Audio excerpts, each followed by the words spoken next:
Harka fuunee jira jirtuu maatiin Qubee Tech Present yeroo hedduu booda koorsii C++ isinii qabadheen dhufe namoota programmingii barachaa jirtanii yookaan barachuu barbaadanii fi koorsii haaraa viidiyoo hedduu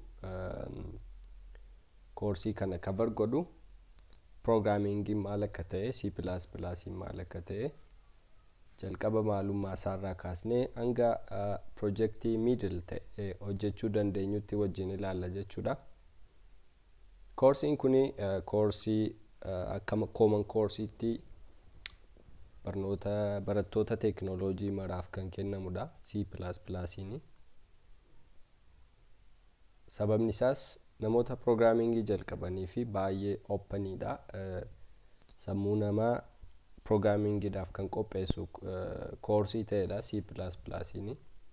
C++ baranii programmingii kan barachuun baay'ee salphaa waan ta'uufi namoonni programmingii eegalanii basically programmeroonni hedduun C++ fi C isaa gadirraa eegalu jechuudha.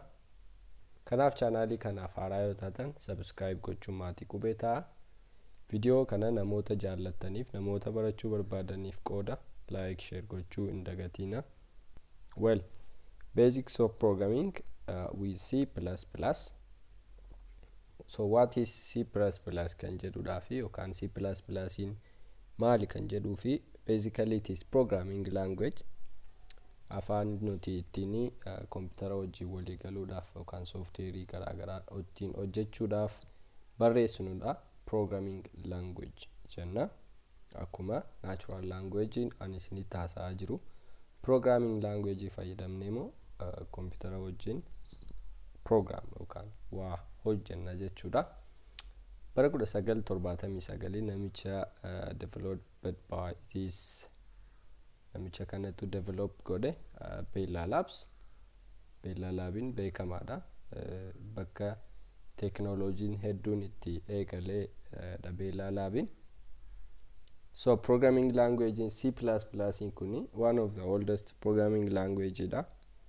C language kan jedhamu irraati gaafa update ta'u plus jedhanii kana version indicator jechuudha. C++ in kuni indicator updated version of C jechuu barbaadaniiti jechuudha. Kanaafi C++ in kudiga baay'ee language baay'ee popular ta'edha dhugaa dubbachuudhaafi operating system platform akka Windows OS, Mac OS fi Unix, Linux kanarratti run godha jechuudha. C++ in kunika regarded as a middle level language jenna. Programming language keessa low level language jira, middle level language jira, akkasumas assembly language fi high level language ni jira. Middle level language jechuun sababni isaas both high level if low level support yookaan featureoota akkasii waan qabuuf keessaati middle level dha jechuudha C++in. Hiikumti isaa low level jechuun language gara hardware itti dhiyaatu understand gochuudhaafis xiqqoo kan ulfaatuu fi computer language itti kan hiiku jechuudha. Fakkeenyaaf pure low level language yeroo jennu binary dha jechuudha. Duwwaa fi tokkoon kan barraa'u jechuudha. High level language jechuun immoo almost gara afaan Ingiliffaatti kan hiiku language akka Python faa kanatti high level jedhamu jechuudha. C++ in basically it is statically typed kun maal akka ta'e yeroo practically seennu waliin ilaalla jechuudha. Compiled dha. Language in programming language interpreted fi compiled language jira. General purpose dha akkasumas case sensitive dha. Case sensitive jechuun capital letter fi small letter hiika garaagaraa qabaatu. Procedural programming, object oriented fi generic programming kannees support kan godhudha jechuudha. Well, continuing C++ programming immoo maalidha? Hangammaatti C++ programming procedure isa haasa'an ture programming immoo mataasaa maalidha? Maal of keessaa qaba jechuuni C++ programming tokko egaa kanneen kana of keessaa qaba. List of statements kan jennu kuni involving variable garaagaraa maal akka ta'e practically gaafa jennuun ilaalla. Constants, operators, keyword, special rules, syntaxes, functions warreen jennu kana of keessaa qabachuudha C++ programming tokko. Achumaanis C++ standard libraries kan jennu kuni a collection of programs, classes, function, template warri kuni warra C++ gaafa install godhannu wajjin nu kennamanidha. Pre-cooked kan ta'anidha warri kun jechuudha. Warra kanatti fayyadamnaa jechuudha gaafa programming tokko barreessinu. Kaan immoo header faayiloonni ni jiru kanneen standard ta'anii fi yeroo experience ta'aa deemnu immoo user defined kan mataa keenya header faayilii garaagaraa hojjetachuu dandeenya. Main function ni qabaata. Basically main functioning kuni programming keessatti conceptii wal fakkaataa qabdi. Whatever the programming is main functioning ni qabaata jechuudha. Main functioning entry point jedhamti. Indicates the beginning of your program. Gaafa programming tokko run ta'ee eegalu main functionity eegalte jechuudha. Bakka main functioning jirturraa eegalti. Faayilii kuma tokkotu qabataniitu programmii tokko keessatti bakki computerri keessan irraa execute gochuu eegalu programmii keessan kana main functionii tokkittii sanarraadha jechuudha. Okay? Programmii tokko keessatti gaa basically main functionii tokkittii qofaa qabaattu jechuudha.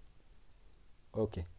Itti fufnee ilaaluu fi maal beekuu qabna inni kan maalti nu gargaara kan jedhuudhaa fi editoridha jechuudha. Kanumadha C++ editors. Kunneen egaa C++in fakkeenyaaf computer keessan irratti edit gochuudhaaf C++ eegaluudhaa fi waama tokko isin hin barbaachisu. Basically arra bara kana keessa bilbila keessan irratti iyyuu barachuu ni dandeessu editorii download godhattanii Play Store irraa. Inni kun gaa Notepad irraa ka'ee hanga IDE yookaan Integrated Development Environment kan jennu auto complete feature garaagaraa C++ compilerii ofii isaanii kan of keessatti ship godhanii install godhanii IDE kana fa'aatu jiru isaaniin fayyadamuu deemnaa jechuudha. Kanneen ani basically fayyadamu dev C++ which is a common one. Kan namatti tolu editoroonni kuni free dha jechuudha. Softwarein kun free dha. Amma dev C++, VS Code, Microsoft Visual Studio warreen kuni warra top popular IDE for C++ jennudha. Installation isaanii gaa baay'ee salphaadha. Just go to the website, download fe'achuudha jechuudha. Kanneen kana fakkeenyaaf isinitti agarsiisuudhaa fi asirratti editoroota garaagaraa ni qaba. Fakkeenyaaf isheen kuni Notepad++.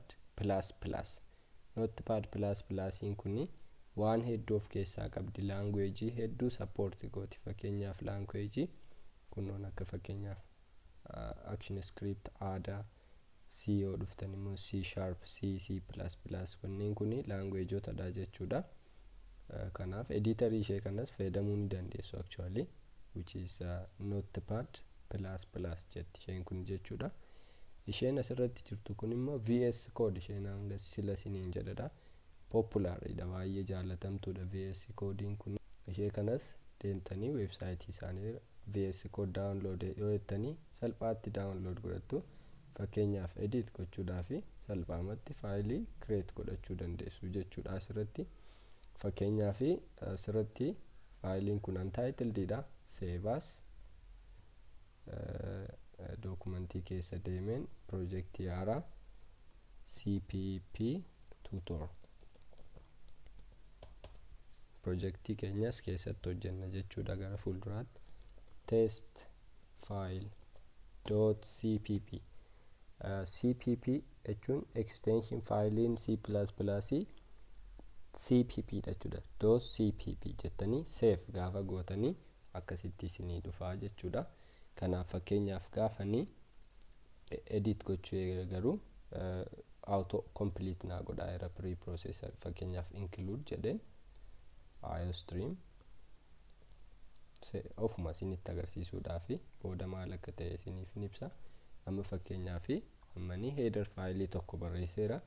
int main gaafan jedhu akkasitti auto complete naa godha jechuudha. int main akkasitti return. amma kun simple C++ programming dha jechuudha. Faayilitti kana copy godhe yookaan asirratti tun paste godhe akkasitti language ishee jijjiire asitti C++ jedhee color godhe jechuudha. Recognize godhe editorin kuni VS Code dev notepad++ isheen kuni ishee ani jaaladhudha jechuudha. Isheen kun maalla dev C++ jedhamte. dev C++ ishee jedhamtudha jechuudha. Download godhachuu barbaadan editorii ishee kana keessumaa dev C++ kana website isaanii irra dhuftanii bloodshed.net kanarratti free download godhachuu dandeessu. Warri Windows fayyadamtan asitti download jechuu dandeessu jechuudha. Internet off godhen jira. Okay, kana buufattanii install gochuu dandeessu jechuudha. Kana fakkaata C++ IDE keenya kana fakkaata jechuudha.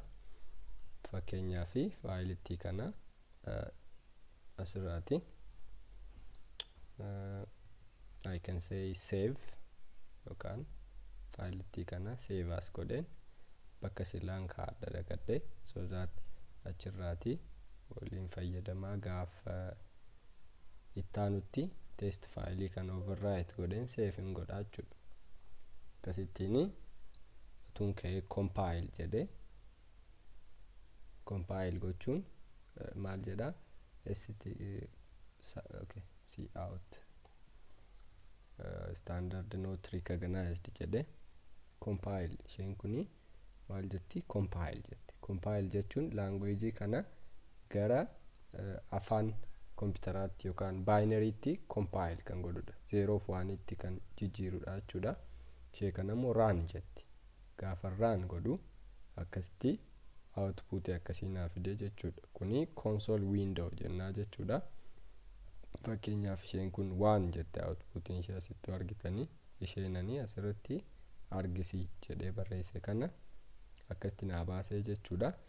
Egaa wanti kun hundi maalidha? Maalirraa kaanee maal goona kan jedhu viidiyoo taanutti wajjin hojjenna jechuudha. Tokkorraa kaasnee hanga middle level expert taanutti projectii hanga hojjennutti wajjin itti fufna jechuudha. Viidiyoo taanutti hadabarru.